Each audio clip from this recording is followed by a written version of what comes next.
兄弟们，我又带着恐怖片来了。今天给大家讲述一部关于吸血鬼的电影《嗜血破晓》。在遥远的2025年，一场瘟疫让吸血鬼统治了世界，人类被圈养起来，专门为吸血鬼提供血液，而那些幸存者只能躲在阴暗的地下室谋生。如果吸血鬼长时间不吸食血液，就会退化成人形蝙蝠，逐渐丧失理智，开始袭击同类。那么问题来了，他们这样生存的意义何在？吸血鬼的瞳孔都闪烁着金色的光芒，他们永远不会长大，不会生病。虽然拥有人类梦寐以求的永生，但在这种动荡不安的社会，对他们来说更是一种煎熬。这天清晨，一个年过100岁的小女孩写下遗言后，一脸绝望地来到院子，将自己暴露在阳光之下，欲火焚身。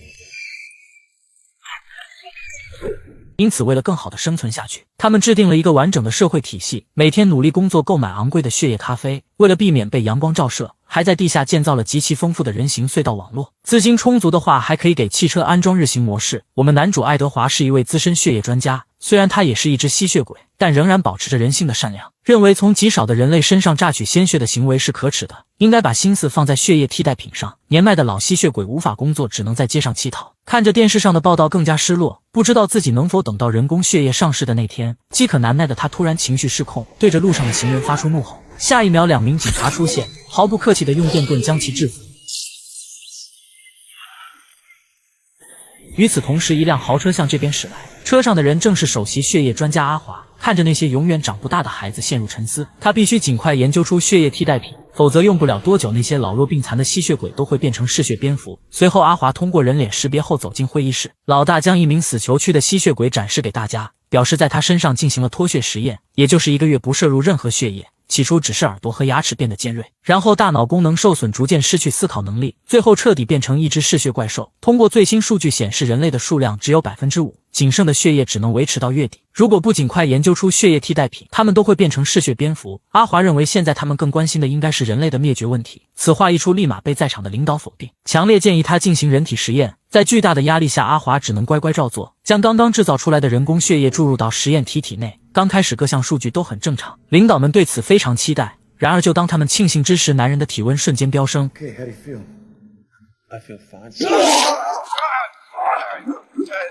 阿华见状急忙让同事注射血清对实验体进行抢救，然而下一秒，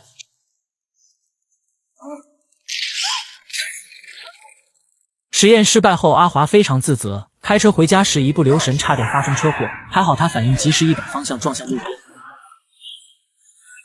将车停下来。阿华急忙下车查看，殊不知对面的司机竟是幸存的人类。女人看到吸血鬼后立马警惕起来，用弩箭袭击阿华，阻止他继续靠近。而他们今晚冒险行动只是为了营救一名同伴。就在双方对峙时，一辆警察从远处驶来，阿华为了证明自己的善意，主动邀请他们上自己车一起撤离。急情之下，女人来不及思考，只好乖乖照做。上车后，阿华立即开启日行模式，瞬间让整个车窗变成黑色，然后拔下胳膊上的弩箭，一脸淡定地迎接警方的到来。车内的女人通过监视器观察着2人的谈话，无意间看到阿华的工作证，从上面得知他是一名血液专家。警察向阿华询问人类的下落时，阿华随便指了个方向，对方想也没想便追了过去。确定安全后，所有人走下车。女人看着阿华帅气的面孔，渐渐放下戒备，并对他的施救表示感谢。此时距离天亮仅剩1小时，阿华刚到家，弟弟就不请自来，特意准备了一份神秘大礼，为他庆祝第10次35岁生日。阿华打开包装一看，发现里面竟是一瓶纯度100%的人血。以现在的社会状况，能喝上纯度20%的人血咖啡都是一种奢望，这瓶大礼绝对称得上血液中的5粮液。不料阿华是个素食主义者，虽然变异吸血鬼多年，但他从来不喝人血，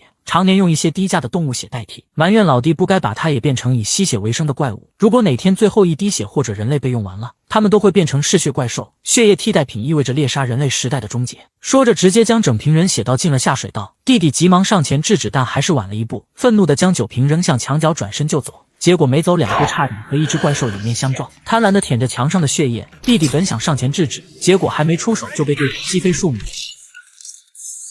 阿华被吓坏了，赶紧拿起凳子防身，将弟弟唤醒后合力向怪兽发起进攻，准备展开一场殊死搏斗。然而让他们万万没想到的是，怪兽用力过猛，不小心把脚卡在开花板，无法动弹，最后像待宰的羔羊一样被弟弟残忍猎杀。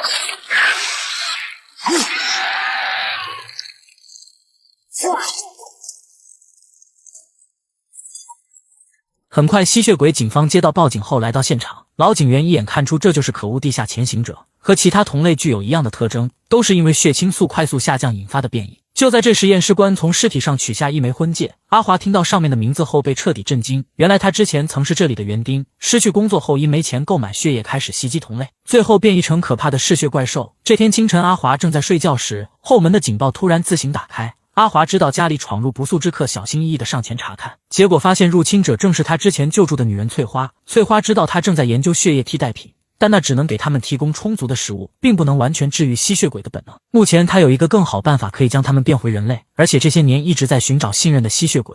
随后递给他一张地图，如果感兴趣的话，可以到指定地点详谈。而此时阿华的弟弟正在2楼注视着一切。随着人类血液的持续减少，投资者们纷纷从采血设施中撤回属于他们的股份，认为他们的公司已经失去供应全国血液的能力。第二天，阿华来到公司，老板命令他尽快研发出人造血液。阿华表示，如果研发成功，希望他就放走所有被圈养的人类。结果却被老板无情拒绝，因为在商人眼里只有利益没有人性，就算有了人造血，依然有人愿意出高价购买新鲜人血。这样阿华非常失望，离开公司后直接开启日行模式，驾车来到翠花的约定地点。两人见面后，阿华将车停在大树下，冒着被烈日灼伤的危险走下汽车，在大树后面见到一位手持猎枪的胡子哥，他告诉阿华，其实自己之前也是一个吸血鬼，但现在正慢慢向人类转变，这让阿华有些难以置信，发现他确实没有心跳，不但保留了吸血鬼的不死之身，还不怕阳光的照射，简直就是无敌的存在。然而就在两人交谈时，翠花突然被人偷袭，随后挟持着他来到两人面前。胡子哥见状立马举枪做好战斗准备，可当对方揭开面罩后，发现此人竟是阿华的弟弟。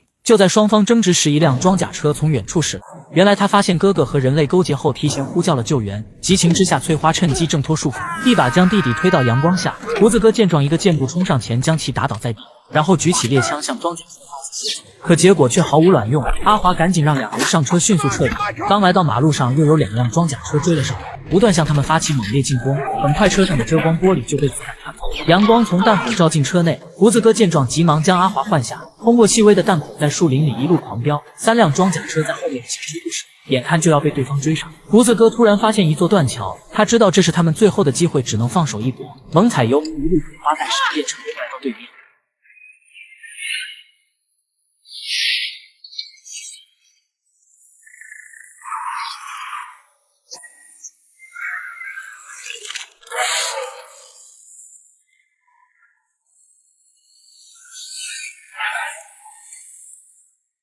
甩掉吸血鬼大兵后，胡子哥带他来到一个隧道前，向他说出自己变回人类的遭遇。原来他之前拥有全城最大的修理厂，专门给汽车加装日行模式，监视器和遮阳板对他来说更是小菜一碟。准确来说，他就是这个行业的龙头老大。可尽管是这样，也难免会被烈日灼伤。这天他正开车回家时，由于长期没有吸食人血，精神出现错乱，分神之际一不小心发生车祸，瞬间被巨大的惯性甩到车外，在阳光的照射下，身上燃起熊熊大火，一头扎进河里。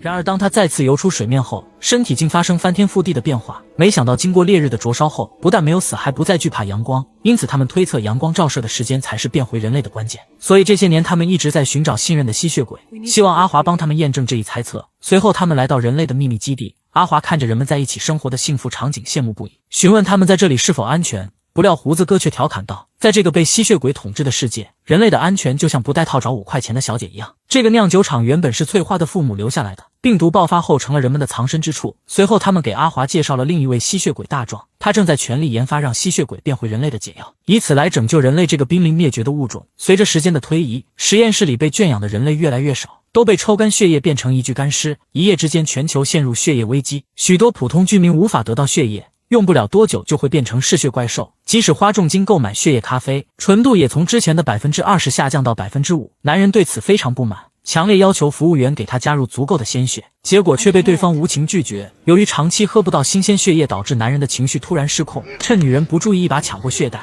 然而就在两人争执时，不小心将血袋捅破，高纯度的鲜血洒得到处都是。闻到久违的血腥味，在场的吸血鬼彻底失控，全部冲进柜台哄抢起来，现场瞬间乱作一团。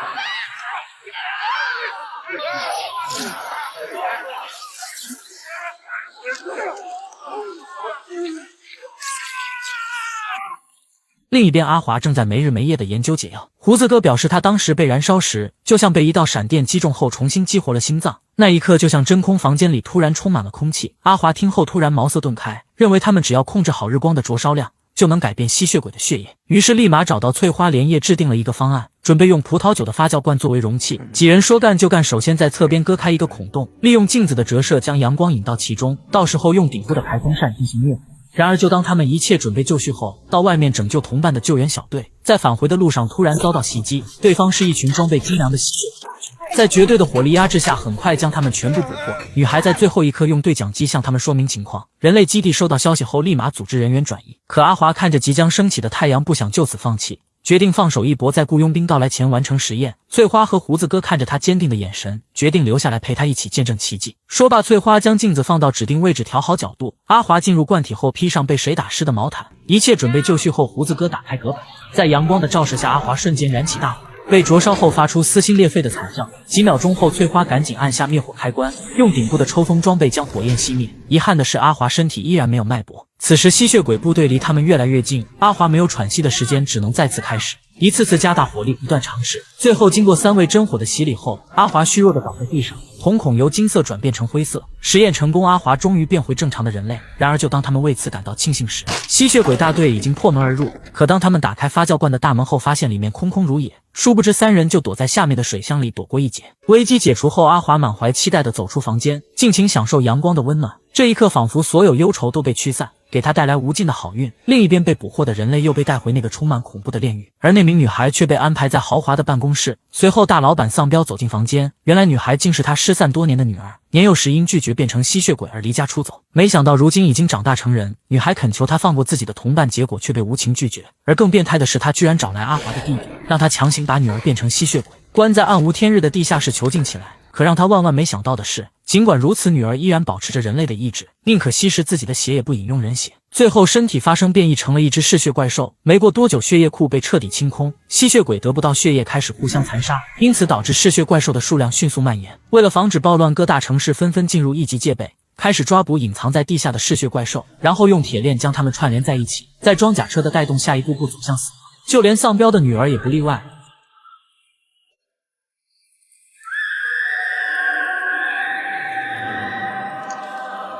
画地看着漂亮的女孩在自己面前化为灰烬，强烈的罪恶感瞬间涌上心头，不知道他所做的一切是否正确。与此同时，翠花3人离开酒庄后，来到新据点和同伴会合。不料走进房间后，眼前一幕让他彻底震惊，所有同伴全部被吸血鬼啃食殆尽。这让翠花感到无比绝望，认为他们不能再这样逃下去，必须尽快夺回被吸血鬼统治的世界。于是他们再次杀回城市，在阿华的带领下找到之前的同事，希望他一起联手将吸血鬼变回人类。没想到对方竟是个伪君子，表面上答应和他们一起合作，背地里却偷偷给总部通风报信。不一会儿，吸血鬼大兵就不请自来，翠花还没反应过来就被强行带走。阿华无法施救，只好和胡子哥先行撤退，摆脱追杀后来到他荒废多年的修理厂。可还没等他们喘口气，突然在黑暗中看到一只嗜血怪兽。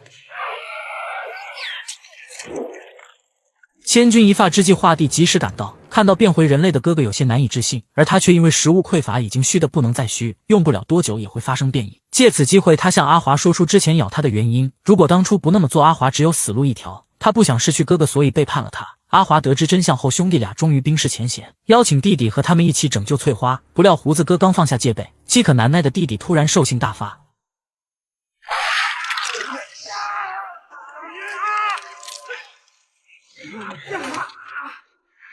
阿华走上前，眼前的一幕让他彻底震惊。镜头一转，华哥单枪匹马来到总部大楼，被守卫押送到丧彪面前，发现他正尽情享受着翠花的鲜血。阿华表示，只要他放了翠花，就告诉他研究人造血的配方，并恳求他将自己变回吸血鬼，因为他不想像人类一样感到恐惧。不料丧彪对他提出的条件根本不感兴趣。原来他的同事早就研发出人造血，而且前2天就已经开始量产。阿华对他来说已经没有任何利用价值，并且讽刺他一直都是个无能为力的懦夫。这句话瞬间将阿华体内的小宇宙点燃，抓住丧彪的软肋进行嘲讽，最后终于将他成功激怒，一口咬中阿华的脖子。可阿华不但不反抗，还露出一脸邪笑。突如其来的骚操作把翠花看得一脸懵逼。就在丧彪得意时，突然感到身体不适，一阵抽搐过后，瞳孔变成了灰色。原来画地咬伤胡子哥后，竟奇迹般的变回了人类。也就是说，当吸血鬼变回人类后，他们血液就成了最好的解药。华哥知道这个秘密后，冒险来到总部，将无恶不作的丧彪变回人类，然后把他当成血包治愈更多的吸血鬼。此时所有士兵听到警报后，已经在地下室集结完毕。当他们看到变成人类的丧彪后，突然兽性大发，任何人都无法抵挡他们对鲜血的渴望。所有人蜂拥而上，很快将丧彪啃食殆尽。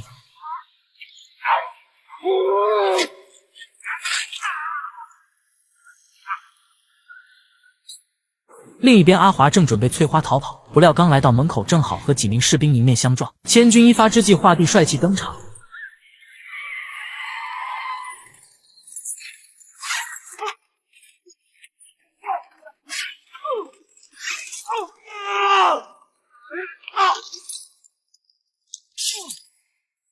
然而，就当他们准备离开时，一大批士兵赶到，将华帝团团围住。看着对方饥渴难耐的眼神，华帝知道自己难逃一死，让华哥先行撤退，自己留下来断后。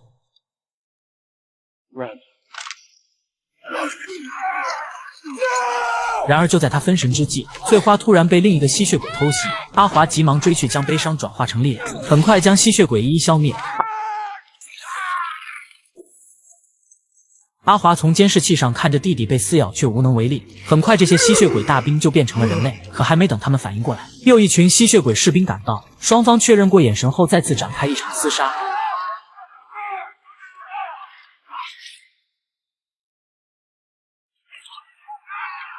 最后只剩下3名大兵傻傻的愣在原地。阿华看着倒在血泊中的弟弟，悲痛不已。就在这时，大壮突然出现，二话不说将变回人类的士兵通通消灭。因为他刚刚研发出人造血，还想靠他一夜暴富，不想让他们成为吸血鬼的解药。然而，就当他将枪口对准华哥时，突然被一支弩箭击中，在一声爆炸中瞬间灰飞烟灭。原来关键时刻，胡子哥帅气登场，用实力成功赢得翠花的拥抱。华哥凭借主角光环再次逃过一劫。就在这时，太阳缓缓升起，曙光初照，将万物成功唤醒，再次燃起了他们对生活的渴望。电影最后，3人开车向另一个城市出发，准备拯救苍生，将更多的吸血鬼变回人类，让世界更加美好。